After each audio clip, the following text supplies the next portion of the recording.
Niatnya ingin serang Indonesia. Australia dibuat takut dengan kekuatan kapal selam milik TNI Angkatan Laut. Untuk meningkatkan semangat kita bersama dalam membela negara dan membangun bangsa. Bangsa ini akan kuat dan besar apabila kita semua mampu mengambil peran untuk menjadikan bangsa ini lebih maju lagi. Perkokoh semangat bela negara dan bahu-membahu saling bergandeng tangan. Je lance un appel pour que il n'y ait pas cette exécution qui serait dommageable pour l'Indonésie, dommageable pour les relations que nous voulons avoir avec elle, dommageable pour l'esprit qui doit être le nôtre. Jelas kita tidak dalam suasana berperang karena memang kita tidak punya konflik, tidak berperang kita mempertahankan kedaulatan. Today we've agreed to include new elements as part of this implementation.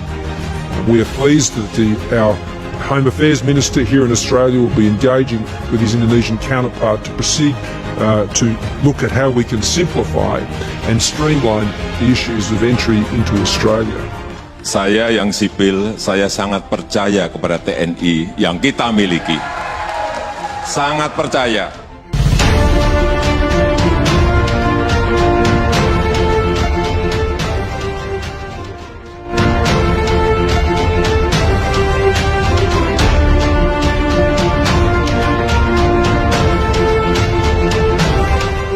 Kekuatan militer Indonesia membuat Australia goyah saat berencana menyerbu Indonesia. Hal ini terjadi saat hubungan Indonesia dan Australia mengalami ketegangan saat kedua negara berebut Pulau Pasir atau Eshmore Reef beberapa waktu lalu. Kekuatan kapal selam milik TNI Angkatan Laut menjadi salah satu yang menyebabkan nyali Australia ciut untuk menyerang Indonesia. Semuanya bermula dari mendaratnya pasukan Australia di perbatasan Indonesia di dekat Pulau Pasir NTT. Karena tak ingin klaimnya di Pulau Pasir ditentang oleh Indonesia, maka Australia ancang-ancang untuk mengamankan pulau itu dengan tekanan politis juga militer, yakni merencanakan serangan ke Indonesia. Unsur yang akan menyerang Indonesia direncanakan akan dilaksanakan menggunakan pesawat tempur F-35A Lightning II. Bahkan kapal perang RAN Australia juga disiagakan dalam kondisi siap tempur melawan TNI Angkatan Laut. Intinya semua kesatuan militer Australia siaga penuh demi lancarnya serangan di Pulau Pasir NTT. Perwira militer senior Australia juga mengatakan F-35 juga disiapkan agar sewaktu-waktu dapat menyerang Jakarta untuk melumpuhkan instalasi komunikasi militer di sana. Bahkan Australia memberlakukan tingkat kesiapsiagaan tinggi selama beberapa hari selama operasi tersebut berlangsung. Penyerangan yang akan dilakukan F-35 adalah bagian dari keseluruhan pengerahan seluruh pasukan pertahanan Australia. Pasukan Australia sedang dalam tingkat kesiapan tinggi. Itu akan menjadi proporsional. Serangan besar akan mendapat respon besar. Kapal selam Indonesia ancaman nyata untuk Australia. Kepala Staf Angkatan Laut Australia mengatakan bahwa frigat mereka mendeteksi kapal selam yang tak teridentifikasi ketika pasukan Australia tiba di Pulau Rote. Bahkan pada suatu waktu tiba-tiba kapal selam itu menghilang dari pantauan dan menyebabkan pesawat pemburu serta kapal perang mereka kelimpungan melacaknya. Kemudian kapal selam Indonesia sangat aktif mengganggu unsur kapal perang Australia. Perwira Australia memandang kapal selam Indonesia sebagai ancaman nyata. Ada kekhawatiran yang pasti tentang serangan Angkatan Laut Indonesia menggunakan kapal selam dan semua hal lainnya. Tetapi hal nyata yang mengkhawatirkan mereka adalah kapal selam itu bisa digunakan untuk menyelinap di malam hari dekat armada Australia dan menurunkan pasukan khusus untuk menenggelamkan salah satu kapal mereka.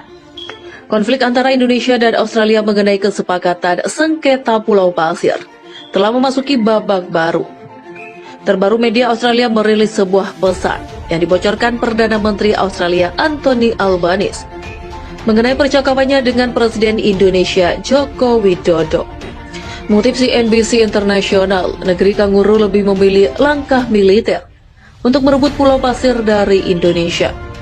Ini membuat NKRI geram dengan langkah yang diambil Australia tersebut. Di dalam percakapan itu, Albanese mengatakan bahwa sebenarnya Australia telah mencoba untuk menghubungi Indonesia mengenai sengketa tersebut. Canberra tidak berniat untuk melepas Pulau Pasir dan bersikeras jika pulau tersebut masuk wilayahnya. Namun Albanese menjelaskan bahwa 2 hari sebelum militer Australia dikerahkan, ia berusaha untuk menghubungi Jokowi. Tetapi Jokowi membalas dengan SMS yang mengatakan ia tidak bersedia untuk menerima telepon dan mengatakan Indonesia tidak akan melepaskan pulau tersebut. Haruskah saya mengharapkan kabar baik atau buruk terkait sengketa Moritz? Lapor surat kabar The Australian Selasa. Seorang jurnalis bertanya mengapa Albanese memutuskan untuk membocorkan pesan teks ini. Albanese tidak menjelaskan alasannya secara rinci.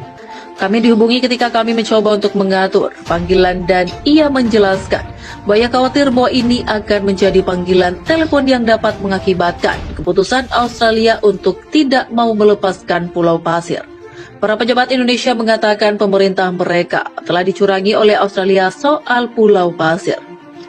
Menteri Luar Negeri Indonesia Retno Marsudi bahkan menggambarkannya sebagai tikaman dari belakang.